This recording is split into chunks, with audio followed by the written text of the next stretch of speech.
નર્મદા જિલ્લાના રાજપીપળામાં નગરપાલિકા ચૂંટણીને લઈને કોંગ્રેસની બેઠક યોજાઈ। દર્શક મિત્રો, આપ જોઈ રહ્યા છો સરદારનો અવાજ। નર્મદા જિલ્લામાં આવનારા નગરપાલિકા ચૂંટણીને ધ્યાનમાં રાખીને રાજકીય માહોલ ગરમાયો છે। રાજપીપળામાં કોંગ્રેસ પાર્ટી દ્વારા બેઠક યોજાઈ હતી। આજ રોજ તારીખ 29 માર્ચ 2026 રવિવારના રોજ નર્મદા જિલ્લા રાજપીપળા સર્કિટ હાઉસ ખાતે રાજપીપળા નગરપાલિકા કોંગ્રેસ પાર્ટીના કાર્યકરોની બેઠક યોજાઈ હતી। આ બેઠકમાં આવનારા નગરપાલિકા ચૂંટણીને અનુલક્ષીને સંગઠનને મજબૂત બનાવવા તેમજ ચૂંટણીની રણનીતિ અંગે વિસ્તૃત ચર્ચા કરવામાં આવી હતી। આજે અમારી રાજપીપળા નગરપાલિકાની એક અમારી મીટિંગ બોલાવવામાં આવેલી હતી।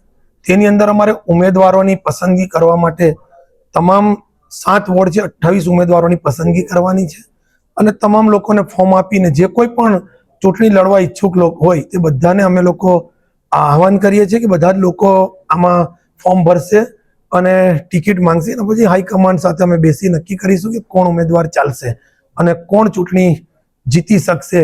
એની તૈયારીમાં હમણાં અમે લોકો નગરપાલિકાની અંદર કામ કરી રહ્યા છે। આજે તમામ અમારું સંગઠન ખૂબ સારું છે। રાજપીપળાની અંદર પણ અમારા પ્રમુખ છે, તમામ અમારા હોદ્દેદારો છે, અમારી બધી ટીમ છે। ચોક્કસ અમે લોકો ખૂબ સારું કામ કરીશું।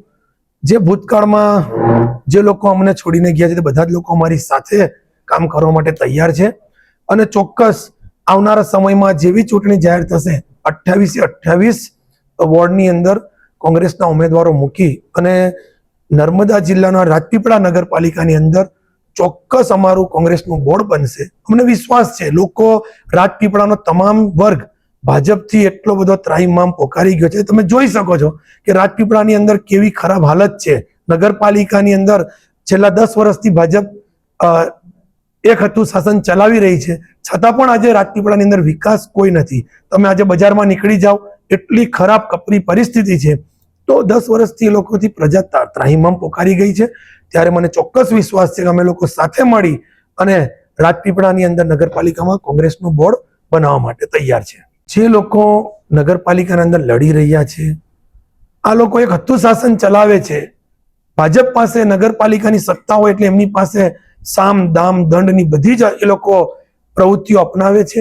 કોંગ્રેસના અમારા કોર્પોરેટરો અગર વિરોધ કરે એ લોકો પોલીસ પ્રશાસન એનાથી ધાક ધમકીઓ આપી કરીને દબાવી દેવામાં આવે છે।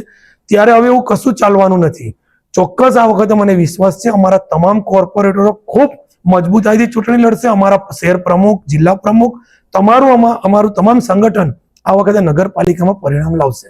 અમે લોકોએ બધાને જાણ કરેલી છે એટલે ટૂંક સમયમાં અમે બીજી મીટિંગ બોલાવીશું અને 28 ઉમેદવારો 7 વોર્ડની અંદર અમે લોકો તૈયાર કરીશું અને આવનારા દિવસોમાં બધા લોકોને આ જે ફોર્મની પ્રક્રિયા છે જે લોકો ચૂંટણી લડવા માંગતા હોય તેમને અમે લોકો આહવાન કરીએ। હું શેરખાન પઠાણ ભરૂચ લોકસભાનો પૂર્વ ઉમેદવાર છું અને હાલ રાજપીપળા નગરપાલિકાના ઇન્ચાર્જ તરીકે મારી નિમણૂક કરવામાં આવી છે।